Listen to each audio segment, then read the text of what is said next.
What's up, everybody? Welcome back to the channel. If you're new here, thanks for tuning in. So we're back in the garage today working on the fuse and relay block that I had in my last video. I guess to start, I apologize for the bad lighting. Not great lighting in the garage, and I will say that fall is in the air today. For those of you that are familiar with Oregon, that means it's raining. And I didn't want to have the garage door open, so garage door's closed, a little bit less light, and not as good of lighting, but it is what it is. It should be alright for you guys. Yeah, like I said, we're back working on the fuse and relay block for my Powerstroke build. I had it in my last video. This is a part 2. If you haven't seen part 1, I will link it up above or down below so you can check it out. But the essentials of it is I'm building a fuse and relay block for my 7.3 Powerstroke to kind of clean up all the wiring under the hood, or the aftermarket wiring under the hood, and make it easier to work on, just so I don't have the typical rat's nest. So I don't have the typical rat's nest of wiring hanging off my battery terminals. I just don't like the look, so I'm building a fuse and relay block for it. Last video, honestly, did not do very good. I don't know if it's because of the time I uploaded it, or maybe it's just not something that many people care about. But I told you guys that if some of you were interested, I would do a step-by-step on kind of how to build something like this. So I'm going to stick true to my word and keep filming for you guys, for those select few that are really interested in learning how to do this. Yeah, there are a lot of good videos out there, but I'm going to finish this project, show you guys how to do it, and show you guys how I'm doing it. So this is where we left off in last video. Had the fuse block kind of wired up, started to get all the terminals for the relays wired up. As you can see, I got all the positives wired, all the negatives wired, and I did end up taking off this terminal because I made a mistake. I don't know why I assumed this. It's just something I didn't know, but I should let you guys know that, I guess to start with, I ended up extending the wiring on this one wire so I could reach all the way down to the negative side of the fuse block. And to do that, I just ended up stripping it and soldering it in the middle and doing some heat shrink over the top. Just make the wire a little bit longer. And then as well, I also soldered in some terminals into this relay block that's missing because I wanted to put in some heavier duty wire for my fuel pump. I just wanted some heavier gauge wire for it, and so I soldered on some different ends and put it into the block connector and onto the mistake. I'll be the first to admit when I make a mistake, and hopefully allow you guys to learn from my mistake. But so for those of you that don't know, there are kind of two main purposes of solder. One is for electrical, soldering connections, and two is for plumbing, soldering fittings together so they don't leak. I did not know that those two types of solder are actually different. They always seem the same to me, and I just didn't know any better until this morning when I thought about it. I was like, you know, maybe I should just look it up and see what people say, and sure enough, they're not different, and you should not use plumbing solder on your electrical. Sounds like common sense now that I'm saying it now, but I just didn't think about it at the time. The reason behind this is there are actually acids, or higher levels of acids, in plumbing solder to kind of help etch into the metal and make a more secure bond. Works good on plumbing, but on wiring you'll actually it has the possibility of actually causing a lot more corrosion within the wiring, which then can cause shorts and other issues and fires, just stuff you don't want. So they are made differently. Wiring or electrical solder does not have the harsh acids like plumbing solder does, and you shouldn't use the two. So what that means is I got to go back and remake this and redo these wiring for my fuse, or for my fuel pump relay. Thankfully, I didn't solder all of these. Most of them are just crimped and heat shrinked. But I guess so. Thankfully, I'm not redoing all of it. Just a few connections, so it's not the end of the world. But I'm glad I caught it now because I'm about to do a whole lot more soldering today when I actually wire up the switch harness. So for today's video, this video is already getting long. I'm trying not to ramble on too long. Today's video, I'm going to be hopefully finishing up all the wiring for this fuse block, minus maybe the the main positive and negative going to the battery, because I think it's still raining outside and I don't want to work in the rain. It is what it is. But hopefully finishing up the wiring for this fuse block, and then finishing up the harness that will run from the fuse block into the truck for all the switches that I'm going to be tying into this. Show you guys how to do it. So yeah, I'm going to get to work on that and should be good to go. Time to backtrack a little bit, which sucks, but want to do it right, because if you mess up wiring, it's one of those things that one small mistake can end up costing you your entire truck if it catches on fire. So go back in. I'm going to fix these soldering points, and then I'm going to start powering forward on what I have left.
Alrighty, here we go. Got it just about all buttoned up in terms of this fuse block. What you saw me doing in those last clips was wiring in all the leads to run up to the switch panel inside the truck. So basically what that is you see I have a power and a ground right there, and then 4 lead wires. And what those lead wires do is they tie into these 4 switch wires, the white ones, going into each one of the relays. I ended up deciding to put a plug on this end, because if for whatever reason, if I ever want to move this or whatnot, get it out of the way, I didn't want to have a big long string of wires attached to it. So with this, if I ever want to move it, I can undo the power and ground and the other connections, and then undo this, and I can just pop it out of place. I don't know if I'll ever have to do that. This may have been a waste of time, but I think for now it seems like a logical idea. It'll make my life easier if I ever have to pull it out down in the future. But yeah, that is basically all that's left on this fuse and relay block. These are all the power wires that are going to be going to the different accessories. Right now only one of them is going to be being used, and that's for the fog lights. The other ones are just going to be spares for when I add different lights down the road. I'm not sure how I want to work with these right now. I thought about running obviously the power and a ground and bringing it out to a single 2-prong plug and just have 4 of those coming out of this, and that's how I have it organized. I'm not sure. I haven't quite decided yet, and I don't really need to decide immediately, so I'm okay with that. You might have saw that I ended up taking this plug apart, and that's because I made the mistake of soldering on all these wires before putting the loom over the top of it, and I actually originally wasn't planning on putting the loom on it at all, but I just didn't like the way it looked. I think this looks a little bit cleaner. So I got it all wired up and loomed up, and so now all I have to do is build the harness to run up to the fuse panel, or to the switch panel, which is easy. It's just these 6 wires. It's basically recreating this strip of wires, but making it 4 or 5 feet long, however long it needs to be to get up to the dash of the truck. Not all that long, but that's simple. One thing that I think is probably important information for you guys to know is that how this is going to work is, or kind of one of the improvements on this over having all the individual harnesses, is when you're adding accessories, each one needs a power and ground going up to the switch. What I'm going to be doing is I'm going to be wiring them in parallel, I think is the proper terminology. So I'm going to have one power and one ground, and that's going to feed all of the switches I have in the truck. And then when you flip a switch, it just sends the power signal back through these individual cables back to the relay. So that just saves 6 wires. So basically cuts this wire bundle in half, because this is 6 right now, and adding 3 more switches with a power and ground is another 6 wires. So nothing crazy, but it does save on a little bit of tidiness and wiring and everything. So that's the strategy behind that. I think I'm probably going to put another one of these plugs up behind the dash, so if I ever pull the dashboard off, again, I don't want to have to trace back a bunch of wiring. That way I can just unplug all the switches at once with one plug off the dash if I'm ever pulling it out again, which I'm sure I will be at some point. I know this video is already starting to get pretty long, so I think I'm going to wrap it up here, but that's kind of what we're looking at for now. Obviously I still haven't done the final securing of all of these yet. Not exactly sure. I'll probably epoxy these down and maybe get bolts for these, or I might just epoxy it down as well. Then of course the switch panel, or not the switch panel, the fuse block will actually have a cover plate on it, which this is sitting on it backwards, but it'll kind of look like that. All of these laying nice and neat, but you can kind of get an idea of what it's going to be looking like under the hood of the truck. So there you go, guys. Like I said, this video is already getting pretty long. I don't want to make it drag on forever, so I'm going to be adding obviously a part 3 to this, and hopefully with that, that will be the end of it. I'm really hoping to get it done this weekend. I know I said that I was going to try to get these out in quick order, but life has been busy, and I should have expected that, but it's been keeping me very busy, and it's actually like, since I started filming this video to now, it's been probably over the course of 5 days, maybe even more. So I'm happy to get this part done. I do have most of a free day tomorrow, so I'm really hoping to knock out the rest of this whole assembly. If I can, I think I'm going to be able to get everything else done in one video. So if you are interested in learning the rest of it, hopefully it's one more video. I'm trying not to make this drag out too long. For those of you that were really interested in this series, I know the first video didn't do great, like I said, but I want it to be informative for those of you guys that are actually interested in this. So if you have any questions or I left something out, feel free to leave me a comment down below and I'll be able to get back to it. I'm sure there's wiring, so there's a lot of stuff that kind of just gets done without being said, but I think I covered just about everything. But of course, if not, leave me a comment, I'll get back to you guys. If you guys like the video, leave it a thumbs up.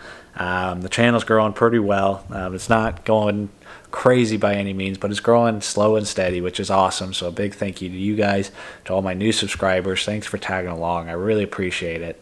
So for, I guess, as a little bit of a reward for anybody that actually made it this far in the video, give you guys a little bit of a treat and a little bit of an insight of what's to come on the truck. You see that little box over there? Not the white one, the little brown box. That little box weighs about 50 pounds, give or take a few pounds. I'm not going to tell you guys what's inside, but it's something that's really exciting, something I didn't think was going to happen for quite a while. If you have any guesses, leave them down below. I can't say I'm going to say yes or no on your guesses, but I will say hopefully it should be coming very, very soon. Probably do a reveal video of it in the very near future. So if you made it this far, there's your little bit of a treat, a little bit of a motivation for you guys to stick through the videos. As always, leave it a thumbs up if you liked it. If you got any comments, leave them down below, and I'll get back to all of you guys that I can.